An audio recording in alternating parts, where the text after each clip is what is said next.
Now our Stacey Delikat takes an in-depth look in child abuse, breaking the cycle. It's a story you'll only find on 12.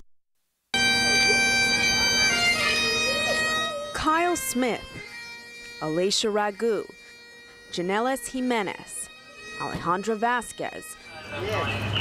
They are some of the Brooklyn children who made headlines last year for all the wrong reasons. Their lives so full of promise, cut short by abuse from the very people who were supposed to protect them. What did you do to that girl? Andrés, ¿qué fue lo que pasó con la niña? Last year, Brooklyn made up almost a third of all cases handled by the city's child welfare agency. Citywide, about 66,000 cases were investigated, a spike from 3 years ago when the brutal murder of 7-year-old Nixmary Brown captured the heart of the city. We had a huge increase in 2006, about 40% more than the previous year.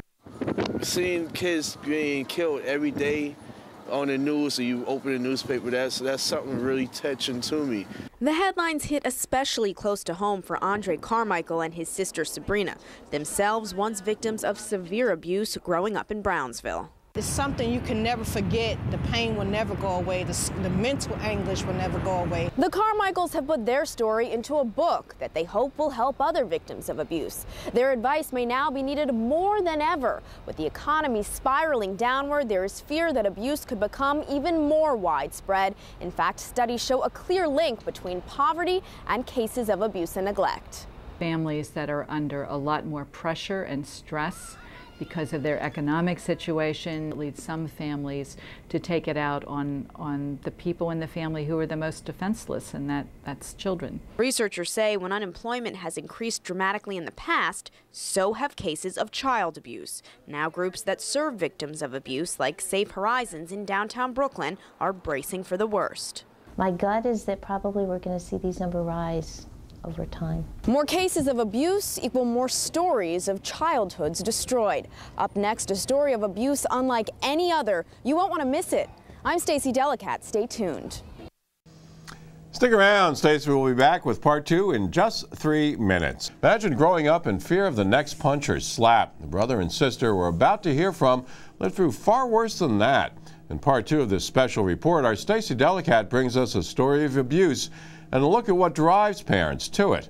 It's a haunting tale you'll only see on 12. We've been through a lot. The memories Sabrina and Andre Carmichael towed around from more than 2 decades ago are unthinkable. Being hit with sticks, hammers, and being around my hands being nailed to 2x4s by my older brother. The two survived years of abuse at the hands of their mother and older brother. Their 3-year-old sister, LaTanisha, did not.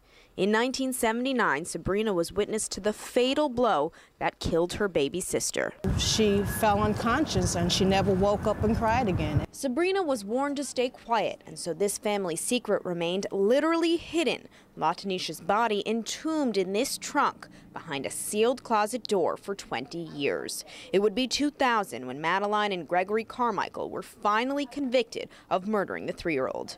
To this day, Sabrina and Andre still don't know what drove their mother and brother to kill their own flesh and blood. Knowing that she was an abused child, or maybe performing abuse on her own kids, maybe that was the only way she knew how to raise us. That someone who's been abused is more likely to abuse is a textbook theory. If in my childhood I experienced abuse myself, I experienced discipline and I experienced other things in a certain kind of way, that's what I know. Jan Flory is deputy commissioner of ACS. She says people abuse children for any number of reasons, among them substance abuse or mental health issues, stress over finances, or difficulty coping with special needs children. Children who have some particular disability or who may have behavioral problems, they can be more at risk. Whatever the causes of abuse, it is a reality, but one victims and experts say can be overcome. Right here in Brooklyn, there are places to turn to for help, including a center that has become a nationwide model for dealing with child victims. Before now, television cameras have never been inside, but tomorrow we'll take you in. Stacey Delikat reporting, News 12 Brooklyn. As Stacey said, be sure to tune in tomorrow night at 5:30 when our special investigation into child abuse continues. We'll take a look at the help that's available right here in Brooklyn. group of adolescent girls. They are T-shirts that tell stories. It's hard to look at, would you say? It's really hard to look at. On the other hand, I'm amazed that these kids are so resilient.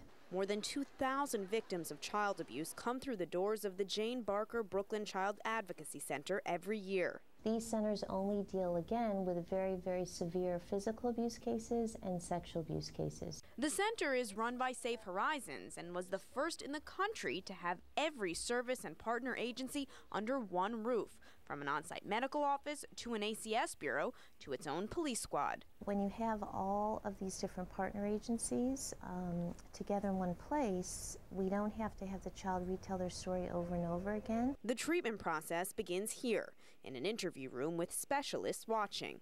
Our hope is that the truth comes out, and then after the interview we can figure out the best plan of action. This is our holding cell. Then there is the other side of the center, for people on the other side of the crimes.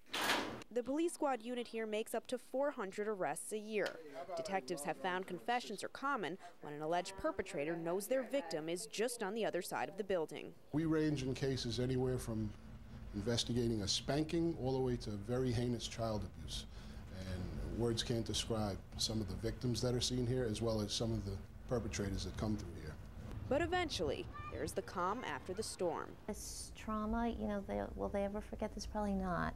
But I'm just so hopeful, you know, that through proper services, kids really can recover, as can families, and move on to live really productive lives. Survivors of abuse say you can recover and separate your past from your future. Up next, a program that has a proven track record when it comes to breaking the cycle of abuse.